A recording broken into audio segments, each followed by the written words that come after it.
So ito po bagay sa inyo. Kung diabetic po kayo, this is the way to go. Noon po umiinom ako ng barley pero ibang brand yun. Okay? Pero masyado matamis yung iniinom ko na brand. Tumataas yung sugar ko. Oo nga, lumakas yung katawan ko. Lumakas talaga ako. However, lumalakas din yung blood sugar ko.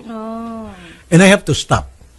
Plus, medyo nagpapantal-pantal ako. Hindi ko alam kung anong mix na doon. Pero barley din naman yun.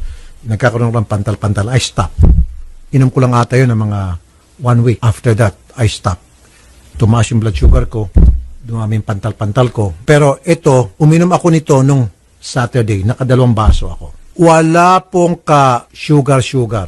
Wala lang. Flat. Which is good for me. Pero kung kayo po ay diabetic, good din sa inyo. Ako yung blood sugar ko, 50-50. So ito po bagay sa inyo. Kung diabetic po kayo, this is the way to go. Now, kung kayo po ay sensitive, meron kayong mga food allergies, tulad ko, this is good for you. Amazing, pure organic